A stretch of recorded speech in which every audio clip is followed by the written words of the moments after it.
Gracias, presidenta. Esta ocasión es motivo para hablar con mucha claridad de la paulatina y sistemática militarización que vive este país. Y no solo en materia de seguridad pública. Se le está entregando a las Fuerzas Armadas una parte de la renta nacional. Se ha decidido que repartan fertilizantes, se ha decidido que repartan útiles, se ha decidido que sean contratistas y constructores del aeropuerto Felipe Ángeles, del de Tulum, del de Chetumal. Se ha decidido que sean concesionarios en las construcciones del Tren Maya e incluso que las ganancias de esas obras y la administración de las mismas sea para las Fuerzas Armadas. Nos preguntábamos, cuando empezó esta administración, ¿cuándo y cómo van a regresar las Fuerzas Armadas a sus cuarteles? Ahora nos tenemos que preguntar cómo les vamos a quitar la renta nacional que se les está entregando. Desde la época de Felipe Calderón y Enrique Peña Nieto se cuestionó ese modelo. Lo que resulta increíble es que este gobierno esté caminando esa misma senda, pero de la peor manera. Y no podemos acompañar, no solo en labores de seguridad pública, sino en otros, que las Fuerzas Armadas estén realizando labores que corresponden a las instituciones civiles. Cuando el COVID en su momento se le dieron 4,000 millones de pesos al Ejército Mexicano y no al Instituto Mexicano del Seguro Social. Aquellos que abanderaron desde la oposición y la izquierda la labor de construcción democrática para que el Ejército no cumpliera funciones indebidas.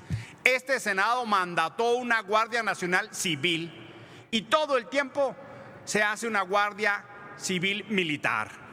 Instalaciones militares, reclutas militares, capacitación militar, es más, militares en funciones que solo desempeñan su función con una banda que dice Guardia Nacional. El Senado mandató otra cosa. Ahora bien, no debe entenderse que el ejercicio de nuestras atribuciones sea perjuicio de alguna otra institución. La fiscalización y la revisión son parte de nuestro mandato. Y lo que queremos en esto llamado transición democrática es que las Fuerzas Armadas se incorporen a la normalidad y dejen ese estado de excepción producto de un pacto revolucionario donde el ejército era el hermano no reconocido, pero sí en la mesa del poder. Queremos a las Fuerzas Armadas como parte de las instituciones de la democracia. Y una de las cosas es revisar los expedientes. ¿Quiénes son? Sabemos, y eso sí, presidenta, lo tengo que decir, hasta cerca de mediodía, los que no somos parte de la comisión pudimos acceder a la información. Eso es un hecho. Hay gente que no forma parte de la comisión. El Grupo Plural no tiene nadie en la Comisión de Defensa. El Pleno es el soberano y decide y no tenemos acceso a esa información. No hubo acceso a información y no es falta de confianza, no debe entenderse como falta de confianza. El ejercicio de nuestras atribuciones no puede ser falta de respeto a institución alguna.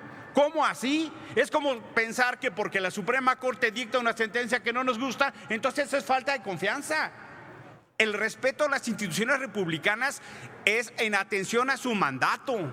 Y nuestro mandato es fiscalizar, revisar, cerciorar. Al menos una de las personas incluidas en la lista que leyó la Secretaría está incluida en un proceso de amparo. Al menos una, presidenta.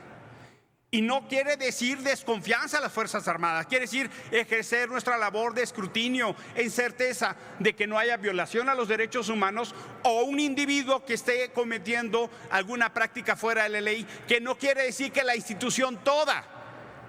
¿Y por qué se hace esto hoy, presidenta? Porque el 20 de noviembre hay un desfile militar y se dan los ascensos. El ejército tuvo 8 meses, como nos dijo el presidente de la comisión, y a nosotros nos dan unas horas.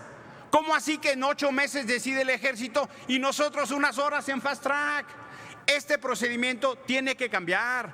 Tenemos que tener el tiempo suficiente, así como lo hace la Comisión de Justicia, para revisar a los jueces. Se entrevista, se revisa con toda consistencia, incluso hasta que cumplan sus obligaciones, por ejemplo, con sus familias. Aquí no sabemos si hay militares que están denunciados por no pagar la dieta para su familia y sus hijos. Ni siquiera eso pudimos hacer. Esas son parte de las funciones que le corresponden al Senado, así como lo hacemos con los jueces. ¿Por qué no hacerlo con los militares? En ese sentido debemos entender normalidad democrática significa también romper el estado de excepción de las Fuerzas Armadas. Y la revisión, ¿Puede concluir, termino, por favor? no significa falta de respeto a la institución armada. Hemos dicho, y lo dijo el coordinador de nuestro Grupo Plural, la manifestación de respeto a la institución. Pero también revisemos lo que hacen los individuos con independencia. Esa es la discusión de fondo, Presidenta. Muchísimas